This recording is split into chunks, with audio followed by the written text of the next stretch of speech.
Tengo la línea telefónica, me da mucho gusto poder platicar esta mañana con Miguel Toro, él es investigador del SIDAC. Vamos a platicar de un tema que nos tiene que llevar a la reflexión, también nos debe de llevar a momentos importantes de tomar decisiones nosotros como ciudadanos, pero también las autoridades, de entrarle a este tema que sin duda le afecta directamente y le incumbe directamente a la ciudadanía. Lo que es el uso del gas y del gas LP aquí en el centro del país.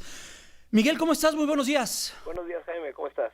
Muy bien. Oye, Miguel, me gustaría comenzar contigo alrededor de todo lo que han hecho desde el SIDAC, investigando, teniendo una radiografía en particular con el tema del energético y en particular con el tema del gas LP. En la Ciudad de México, tengo entendido que se concentra prácticamente el 28% del uso de gas LP de todo el país. Estamos acostumbrados aquí en la Ciudad de México a utilizar el gas LP por la comodidad, pero también por la complejidad que tiene esta propia ciudad. ¿Cuáles son los temas que ustedes han visto a raíz de lo que sucedió con la explosión ocasionada por esta fuga en la pipa de Gas Express Nieto en este hospital, que es un hecho no aislado, porque a raíz de esto vimos en distintos noticiarios y en distintos espacios informativos que esto es mucho más común de lo que tú y yo llegamos a imaginar? La magnitud fue impresionante, pero es muy común los accidentes que se tienen en el uso del gas. Pues digamos, en SIDAC tenemos todo un equipo de energía que ha estado haciendo distintas investigaciones con respecto al sector energético de México de los últimos 3 años, pero de manera particular sobre el gas LP, digamos, las dos lecciones que nosotros tenemos o que vislumbramos a raíz de la tragedia en el hospital, es que este es un problema derivado por dos fuentes. Uno es por la pura corrupción e impunidad que sucede alrededor de la regulación, digamos, las autoridades y la gente que tiene que vigilar la infraestructura, el mantenimiento y en general, digamos, en qué condiciones están tanto la infraestructura, digamos, de los lugares, la receptora, en el caso de la del hospital, como la infraestructura de los mismos operadores del servicio de gas LP. Y por otro lado, que el gas LP en particular sí es un combustible más proclive a este tipo de accidentes que, por ejemplo, el gas natural, no per se por el combustible en sí, sino por cómo se transporta este. Se cortó la llamada. Vamos a retomar la comunicación con Miguel Toro, investigador del SIDAC. Y bien lo señala Miguel, vaya, para darnos una idea de lo que representa todo el uso del gas LP en la Ciudad de México. Bueno, pues la gran concentración que existe particularmente en la capital de la República Mexicana representa uno de los grandes retos para autoridades, también para empresas y por supuesto para nosotros como ciudadanos. Es que estamos hablando de que casi 9 millones de habitantes utilizamos este gas en un consenso que se realizó y en un estudio poblacional del 2010. Este número llega a ascender hasta 20 millones si se toman en cuenta la zona metropolitana en el Valle de México. Ya retomamos la comunicación con Miguel. Miguel, señalabas las investigaciones que se hacen y también la diferencia, puedo entender lo que hay sobre el uso de gas natural y sobre el uso de gas LP en esta primera instancia, ¿no? Sí, digamos, la idea es que en el país se utilizan ambos combustibles. Se utiliza más el gas LP que el gas natural a nivel nacional y particularmente en la zona centro del país hay una gran predominancia del gas LP y mucho tiene que ver porque no existe la infraestructura de ductos en esta zona del país, digamos en la zona metropolitana del Valle de México, de la Ciudad de México. Y eso obliga un poco a muchísimos consumidores a que solo tienen la opción del gas LP, digamos, para la gran mayoría de los ciudadanos de la capital, pues no hay más que utilizar gas LP como tu único combustible para el calentamiento del agua o para la cocina. No hay muchas opciones. Ya sea que dentro de esa opción lo utilices vía comprar cilindros o a través de las pipas que van y rellenan tanques estacionarios localizados en el edificio o localizados en la casa donde la gente viva. Entonces, ese es uno de los temas relacionados a la explosión, porque pues aquí toda la infraestructura es como de gas LP, pero no forzosamente es la infraestructura más adecuada, y en general el transporte del gas LP que se hace, digamos, desde las centrales, desde las pipas o en cilindros, digamos, en lugar de ser por ductos, como pasa con el gas natural, ciertamente es más riesgoso que en este último combustible. ¿Una tragedia como la que ocurrió en Coajimalpa se pudo haber evitado? Indudablemente.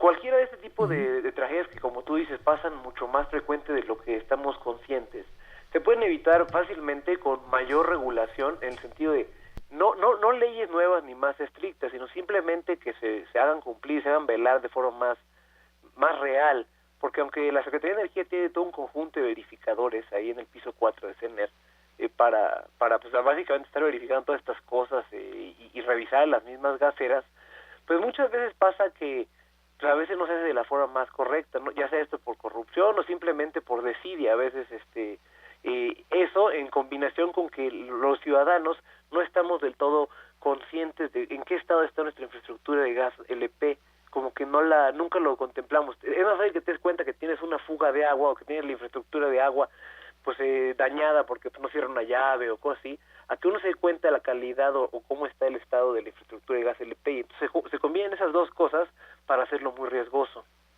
Hace unos días, a raíz también de esta tragedia, la Secretaría de Energía propuso, vía la COFEMER, que a través de disposiciones administrativas se destine 41 centavos de cada peso que se vende del kilogramo de gas LP dentro de inversiones de la propia infraestructura. ¿Esta es una ruta correcta? ¿Ahí debe de ir este tema? Sí es una buena opción. Digamos, no forzosamente es la única y no es la primera vez que lo hacen. Hace algunos años, hace como 4 o 5 años, en la Dirección General de Gas LP en CENER, se hizo algo parecido. Se creó una cosa que le llamaban el fideicomiso, tenía un nombre así rimbombante, muy largo, pero la gran idea era que a raíz así como había el gasolinazo cada mes, también había un alza cada mes del precio del gas LP. Eran básicamente unos cuantos centavos. Por los precios de BTU, ¿no? Que regimos de Houston, pues, de Texas. Exacto, y entonces el chiste es que el desliz autorizado era de unos entre 5, 6, 7, 8 centavos al mes. Y de ese 8 o 5 o lo que fueran de centavos, la mitad de ese porcentaje estaba destinado a un fideicomiso que tenía la intención, el objetivo de renovar la infraestructura de cilindros, básicamente renovar los cilindros, porque hay muchísimos cilindros que están en pésimas condiciones y que los siguen utilizando las operadoras de gas LP.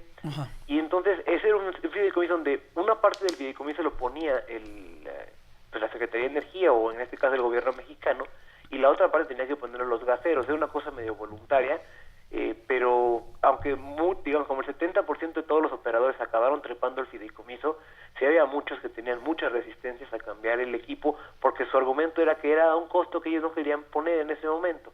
Y eso claramente pues, sí era necesario, porque tenías un parque de cilindros muy desgastado. Entonces esta ruta que toma la Secretaría de Energía es entendible, y al mismo tiempo también es bueno que lo hagan. Sin embargo, hay que ver un poco cómo se va a forzar esto, porque no es tan sencillo que los operadores quieran cambiar su infraestructura, claro, salvo que los obligues por algún decreto o alguna medida legal. Oye, Miguel, ¿dónde quedó? Estamos platicando con Miguel Toro, él es investigador del CIDAC. ¿Dónde quedó esta propuesta cuando Georgina Kessel era secretaria de Energía en el gobierno del presidente Felipe Calderón, que existía la posibilidad, vaya, había hasta ya un programa de que tú pudieses acudir a un Walmart, un Soriana, Comercial Mexicana, por uno de estos cilindros de gas transparente? A mí me tocó hasta ver uno que iba a ser más sencillo comprar ese tipo de cilindros, más seguros, y se iba a renovar todo este parque de cilindros que tú bien lo comentas. Luego los vemos circular, cuando pasan estos camiones huele a gas, con condiciones muy, muy dudosas, los avientan estos hombres que los operan. Este programa quedó en el olvido, llegó otra administración, se cambió todo ahí. ¿Qué pasó? Pues creo que le pasó como otro proyecto que también había con gas LP, de sustitución de los calentadores para hacer el consumo del gas LP más eficiente. Lo que pasa es que varios de estos programas pues, se hicieron hacia el final del sexenio pasado, y cuando entra, digamos, por lo menos lo que yo tengo entendido, es cuando entró la veda electoral, es decir, una vez que estabas creo que era 5 meses de la elección presidencial, ya no se podía sacar ningún tipo de programa. Entonces de repente se congelaron muchos programas. Porque aunque hubiera los presupuestos, digamos, destinados, era porque para que no se prestara como a proselitismo, claro, de parte del PAN en ese caso. Y entonces estos cilindros transparentes sí existen, porque de hecho yo los veo cuando bajo por donde yo iba, hay una gasolinera, y ahí hay siempre un puestecito de uno de estos cilindros. O sea, la empresa que los hace sigue operando, y y por lo que tengo entendido no le fue mal, sobre todo al principio cuando lo sacó, porque era una idea novedosa. Ajá, porque sí. el consumidor resiente que le están haciendo trampa con los cilindros, es decir, cree que le están vendiendo cilindros de la mitad, ¿no? Exactamente. Y esos cilindros eran transparentes, de manera que podías ver perfectamente que estaba lleno. Sí, sí, Eran sí. cilindros más chiquitos, como un poco más gorditos. Exactamente, que los sí, yo los normales. vi. Uh-huh. Y yo los sigo viendo todos los días, que están ahí. Lo que creo es que más bien el programa se ha ver congelado un poco por esto que te platico. ¿Por qué no le hacen promoción, no? Si teniéndolo ahí ya operando, pues deberían de hacerle promoción y cambiar todos estos cilindros que luego se ven ya, pues ya muy maltratados, por decirlo menos. Lo que pasa es que cada cilindro es parte, digamos, si hay no recuerdo el número de cilindros que hay por toda la zona metropolitana del DF, pero imaginemos que son 100,000 cilindros. Uh-huh. Lo que pasa es que hay porcentajes de cada uno de estos 100,000, de esos 100,000, que dependen de cada gasero. Cada operador tiene sus propios cilindros. Ah, los tienen censados. Tienes que regresar. O sea, si cuando se lo compran o a una persona que llega con el camioncito, esos cilindros son de algún operador, y entonces cuando le cambian al nuevo, digamos, va a llegar otra vez el gasero, uh-huh, te va a dar un nuevo cilindro y tienes que devolver el anterior, y eso se lo regresan digamos, como a la central. Entonces, estos cilindros no son como, digamos, de un parque que los utilicen todos, sino más bien cada operador es dueño de sus cilindros, y por eso también se incrementa la complejidad de sustituirlos, porque hay que organizar a muchísimas empresas. No, pues está muy complejo y bien lo comentas, el Valle de México, pues estamos acostumbrados a utilizar gas LP por la complejidad que tendría. Imagínense, y yo creo que hacer un ejercicio, bien valdría la pena que también la autoridad, junto con nosotros como sociedad, pudiéramos entrar en este debate, porque meter la infraestructura de gas natural es perforar calles. Y esto traería un sinnúmero de conflictos viales y todo este tipo de cosas, pero traería beneficios de seguridad por otro lado, ¿no? También.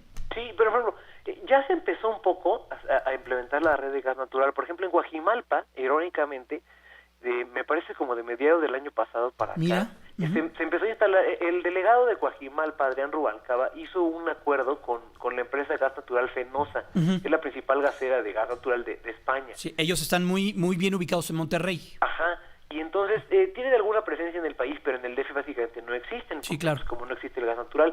El chiste es que hicieron un acuerdo a través del cual se ha ido instalando la infraestructura de gas natural. Yo vivo en Coajimalpa y ya pasaron por mi calle básicamente hace algunas semanas. No es mucho, por lo menos en Coajimalpa fue mucho menos estorboso de lo que yo hubiera pensado, porque se paran, okay, como en las banquetas, ajá, y perforan como la calle, pero como el grosor de un ducto. Sí, entonces, una rayita, vaya, como 10 centímetros más o menos. Ajá, entonces no, digamos, obviamente sí se alenta un poco el tráfico cuando están justo los trabajadores ahí, pero no ocupan tanto espacio. No es, ajá, como si van a hacer una obra grande vial donde sí se cierra la calle o cosas así. Entonces creo que no es tan complicado la infraestructura de gas natural. Creo que la mayor pregunta ahí es si en todas las zonas de la Ciudad de México se puede por el tipo de subsuelo. Eso creo que sería más pertinente preguntar. Pues el tema da para mucho, estimado Miguel Toro. Muchas gracias por atender esta comunicación y estaremos en contacto. Veremos qué es lo que viene, y como en todas estas tragedias, pues cuáles son las lecciones que se aprenden, y esperemos también no ver al paso de los años, cuando se olvide el dolor, cuando pase el susto, que vuelven a ocurrir este tipo de tragedias ya en otro lugar, en otra latitud de la misma Ciudad de México. Muchas gracias, Miguel, que estés muy bien. Gracias a ti, Jaime. Un placer poder charlar con Miguel Toro, investigador del SIDAC, con este tema de la tragedia de Coajimalpa.